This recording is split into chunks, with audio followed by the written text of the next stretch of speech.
Alright guys, everything new under the sun. This is breaking news, and this is news coming out of Syria, that in fact the U.S. is doing significant strikes on Iranian sites in Syria. So check this out. This is not Israel, this is the U.S. So U.S. is still doing some large strikes. U.S. air bombardment of Iranian sites on Syrian-Iraqi border, reprisal for Iran's bid to attack U.S. base in Iraq. So there's stuff going on. This just happened today. It says February 3rd, Monday, multiple Iranian military sites were struck by U.S. warplanes early Monday near Abu Kamel in Deir ez-Zor on the Syrian-Iraqi border. Reporting this, Syrian military spokesman claimed that Syrian artillery positions were also hit and sustained casualties. So now I'm going to be looking for what is the Russian response to this. Is there any? But apparently the U.S. still has impunity and still can fly sorties around Syria, whether in cooperation with Russia or not, apparently getting around S-300 and other defensive systems. Debka-file military sources revealed on Saturday, Feb 2nd, that 3 Iranian missiles were posted ready to strike the big U.S. Ain al-Assad air base in Anbar, the Iraqi province bordering in Syria. When they discovered in time by Iraqi security forces they were to be launched by one of the pro-Iranian Iraqi militias, the incident graphically demonstrated Tehran's ruthless resolve to drive U.S. forces not just out of Syria but from Iraq as well. For the Trump administration, this foiled attempt crossed a red line. So what's the reports of exactly what happened here?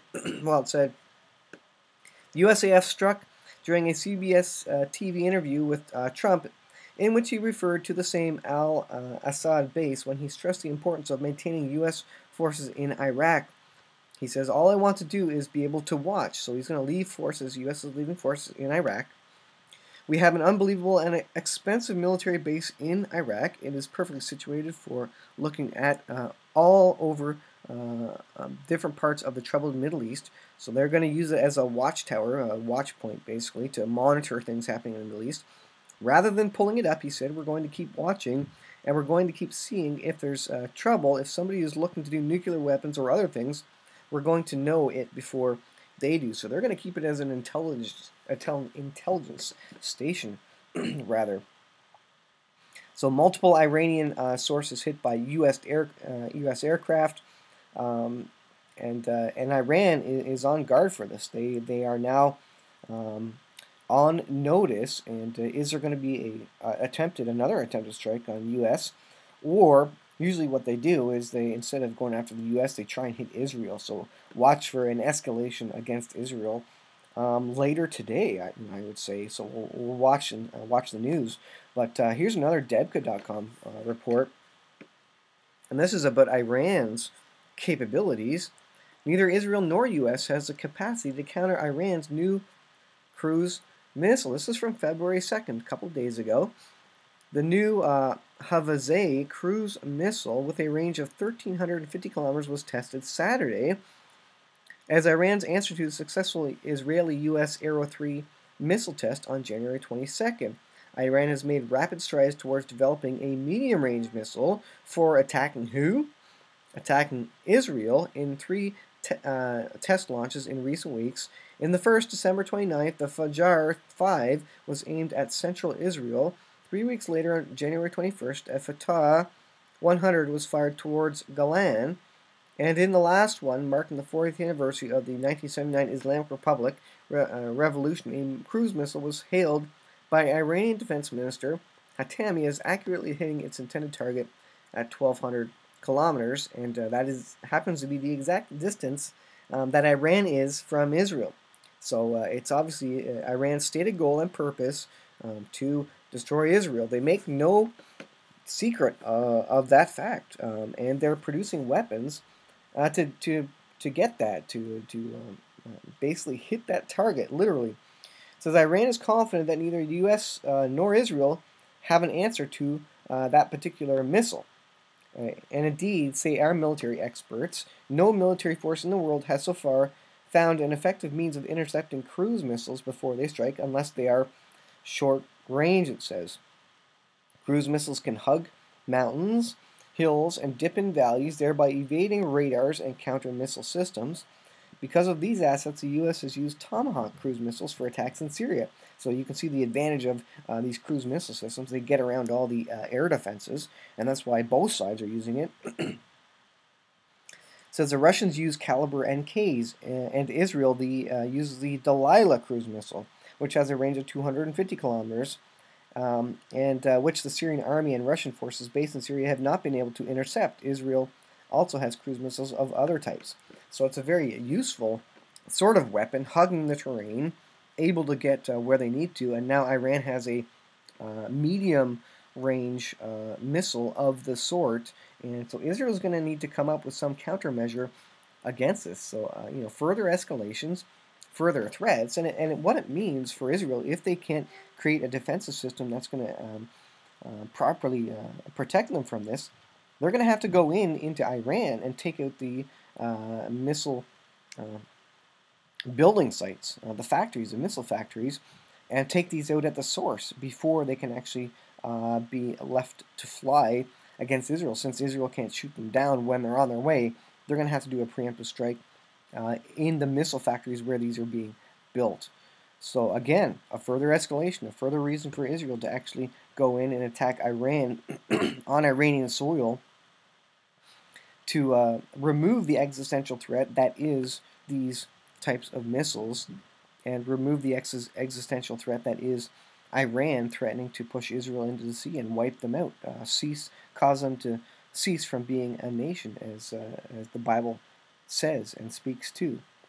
So we're in the last days, guys, and there's a battle going on in the Middle East, wars and rumors of wars, kingdom against kingdom, nation against nation, and we're building up to not a World War III, but an Ezekiel 38 war with allied nations, and those nations are already allied and building up in Syria. Not quite there yet, but time is compressing, as John Haller was speaking of it yesterday on his Sunday broadcast.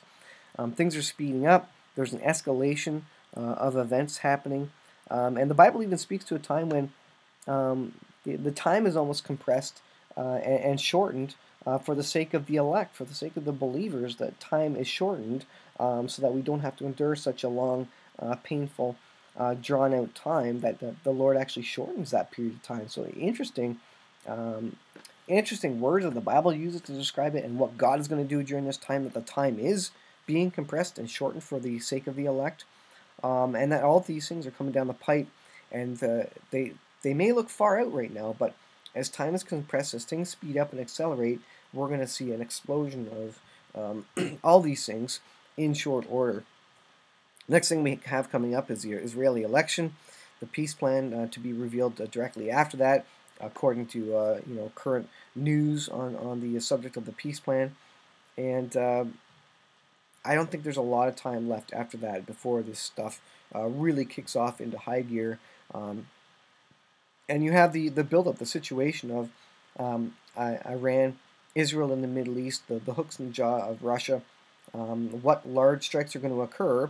We know one of them being Isaiah 17, the destruction of Damascus, which, when you look at it strategically, militarily, you have to take out your enemies closest to you first before you can do further and further strikes. So what you do is you take out the enemies directly on your borders. That speaks to a Psalm 83 style war. And then you go a bit farther and you take out enemies a little bit farther away, and that could be the fulfillment of Isaiah 17, the destruction of Damascus, a little bit farther away, taking out, trying to cut off the head of the snake in Damascus. This is the hub for Russian military and Iranian military sources and battle equipment, radar systems, etc. And then from there, the next strategic point would be, a preemptive strike into Iran once the close proximity threats were neutralized effectively around Israel.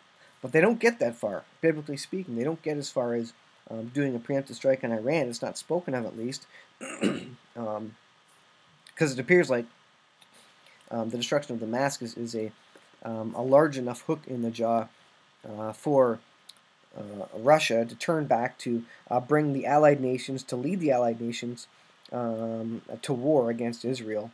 and we had the battle of Gog and Magog at that point, and the Lord bringing some miraculous destruction and fulfillment, direct fulfillment of Bible prophecy at that point in time. So I'll leave there, guys. Thanks for watching. Breaking news as missiles and sorties are flown by U.S. fighter jets, nonetheless. And again, apparently under the watchful eye of the Russians, and the Russians aren't doing anything about it. So interesting stuff. Thanks for watching, guys. We'll keep watching, and we'll see you guys in the next video.